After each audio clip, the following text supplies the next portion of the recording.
하나님은 위기 때마다 선지자를 세워 말씀을 전하도록 하셨습니다.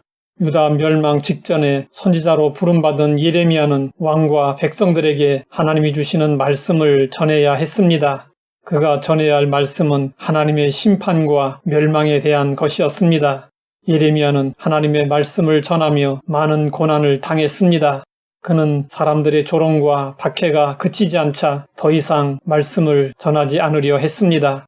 하지만 하나님의 말씀이 예레미야를 그냥 놔두지 않았습니다. 예레미야는 이렇게 고백했습니다. 내가 다시는 여호와를 선포하지 아니하며 그의 이름으로 말하지 아니하리라 하면 나의 마음이 불붙는 것 같아서 골수에 사무치니 답답하여 견딜 수 없나이다. 하나님의 말씀이 심장 속에서 불처럼 타올라 뼛속까지 타들어가는 것 같았습니다. 이것이 말씀을 받은 자의 상태입니다. 하나님의 말씀은 살아있고 활력이 있습니다. 하나님의 말씀은 불 같아서 마음과 영을 뜨겁게 합니다. 그러므로 하나님의 말씀이 마음에 있으면 가만히 있을 수 없게 됩니다. 하나님은 예레미야에게 말씀을 성실함으로 전하라 하시며 물으셨습니다. 여호와의 말씀이니라 내 말이 불 같지 아니하냐? 바위를 쳐서 부스러뜨리는 방망이 같지 아니하냐? 하나님의 말씀은 불 같고 바위를 부스러뜨리는 방망이 같습니다. 불은 하나님의 속성 가운데 하나이며 말씀이나 성령을 예표합니다. 하나님은 친히 자신의 말씀을 불 같다고 하셨습니다. 하나님이 불 같으시면 하나님의 말씀도 불 같은 것은 당연한 것입니다. 예수님이 십자가에서 돌아가시자 낙심한 두 제자가 엠마오로 내려갔습니다. 그들에게 부활하신 예수님이 나타나셨습니다. 예수님은 두 제자와 동행하시며 그들이 이해하지 못했던 성경을 풀어주셨습니다. 그러자 두 제자의 마음이 뜨거워져 다시 예루살렘으로 올라갔습니다.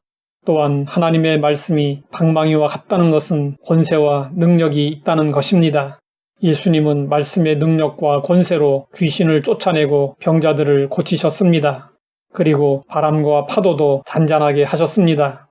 불 같고 방망이 같은 말씀이 심령 속에서 역사하시면 놀랍게 변화되고 오직 말씀으로 살게 됩니다. 예레미야뿐 아니라 하나님의 사람들은 오직 말씀으로 살았습니다. 하나님은 아브라함을 부르시고 큰 민족을 이루고 창대하게 될 것이라는 약속의 말씀을 주셨습니다. 아브라함은 눈에 보이는 것 없고 손에 잡히는 것이 아무것도 없었습니다. 하지만 하나님의 말씀을 따라갔습니다. 이때 아브라함의 나이가 75세였습니다. 인간적으로 더 이상 새로운 것에 희망을 가질 수 있는 나이가 아니었습니다. 그러나 하나님의 나라에서 나이는 숫자에 불과합니다. 나이가 젊어도 하나님의 말씀이 없으면 그 인생은 희망이 없습니다. 그러나 나이가 많아도 하나님의 말씀을 붙잡고 있으면 희망이 있습니다. 하나님은 아브라함이 낙심할 때마다 약속의 말씀을 상기시켜 주셨습니다. 아브라함은 평생 하나님의 약속의 말씀에 소망을 두고 의지하며 살았습니다. 바울도 하나님의 말씀을 따라 살았습니다.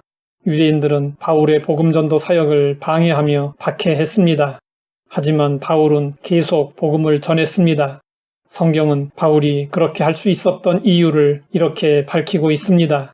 바울이 하나님의 말씀에 붙잡혀 유대인들에게 예수는 그리스도라 밝히 증언하니 바울도 예레미야와 마찬가지로 말씀을 전하지 않으면 견딜 수 없는 말씀의 능력 안에 있는 사람이었습니다. 교회사를 보면 수많은 사람들이 불 같고 방망이 같은 하나님의 말씀으로 변화되어 쓰임 받았습니다. 어거스틴은 로마서 13장 14절의 말씀으로 변화되어 성자가 되었습니다. 조지 뮬러는 시편 68편 5절의 말씀으로 변화되어 고아의 아버지가 되었습니다. 마르틴 루터는 로마서 1장 17절의 말씀으로 변화되어 종교개혁을 주도했습니다. 존 웨슬리는 루터의 로마서 주석 서문을 듣다가 마음이 뜨거워졌고 이후 죄와 타락으로 무너지는 영국 사회를 말씀으로 일으켜 세웠습니다. D.L. 무디는 로마서 10장 17절의 말씀으로 변화되어 수많은 영혼을 구원했습니다. 조나단 에드워즈는 디모데전서 1장 17절의 말씀으로 영광스러운 하나님의 임재를 경험하고 인생이 완전히 바뀌었습니다. 사람은 쉽게 변하지 않습니다. 고쳐 쓸 수 없는 것 중에 으뜸이 사람이라고 합니다. 그러나 그 말은 반은 맞고 반은 틀린 말입니다. 하나님의 말씀에 붙잡히면 변화됩니다. 성경 한 구절이라도 그 말씀이 불같고 방망이 같으면 우리의 인생은 달라집니다. 우리가 거듭남을 경험했어도 불같고 방망이 같은 하나님의 말씀이 절대적으로 필요합니다. 그 이유는 우리 안에 태워져야 하고 부숴져야 할 죄들이 많기 때문입니다. 우리는 불같고 방망이 같은 말씀을 경험하고 계속 변화되어야 합니다. 하나님 아버지, 불같고 방망이 같은 말씀의 능력을 알게 하시니 감사합니다. 하나님의 말씀을 사랑하고 언제나 말씀과 함께 살게 하옵소서. 예수님의 이름으로 기도드립니다.